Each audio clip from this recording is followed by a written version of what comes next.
Alright, let's talk about House of the Dragon, and why this finale has everyone on the edge of their seats.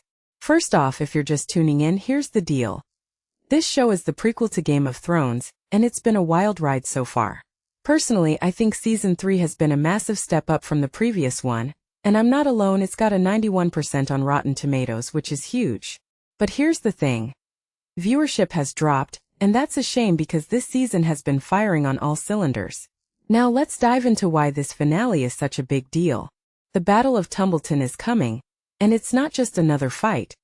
It's the culmination of everything we've been building towards. Massive armies, dragons in the sky, fire and blood. This is the epic fantasy showdown we've been waiting for. But what makes this really interesting is how the characters are positioned going into this battle. Rhaenyra, who's been on the rise, is starting to lose her grip. Her decisions are driven by rage and spite, and it's costing her allies. Meanwhile, Lord Ormund Hightower is playing the long game, manipulating everyone around him. And then there's the return of a certain dragon, one that was thought to be dead.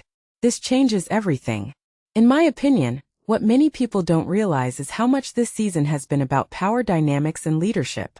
Rhaenyra's struggle to rule effectively is a central theme. She's a strong character, but her impulsiveness and poor decision-making are her Achilles' heel. On the other hand, Ormund's calculated moves show that he understands the Game of Thrones better than most. This raises a deeper question. What does it take to be a good ruler in Westeros? Is it strength, cunning, or something else entirely? A detail I find fascinating is how the show has been exploring the complexities of its characters. Take Ser Criston Cole, for example. He's one of the most hated men in the Thronesverse, but his death in Episode 6 was oddly tragic. We saw him through the eyes of Ormund Hightower, a man we respect, and it added a layer of depth to Criston's character. It made me wonder, what kind of man could he have become if circumstances had been different?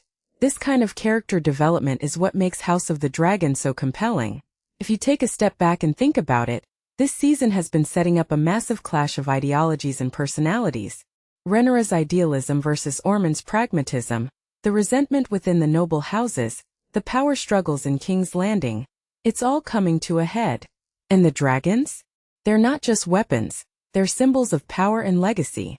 The Battle of Tumbleton isn't just a fight, it's a turning point for the entire series. What this really suggests is that the finale will be a game changer. Will Rhaenyra regain control?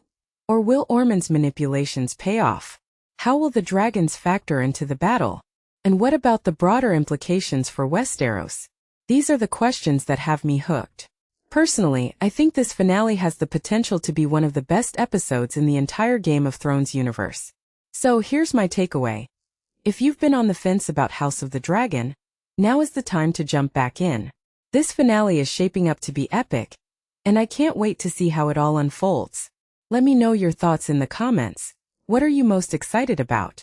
And if you're not caught up, what are you waiting for? The dragons are calling.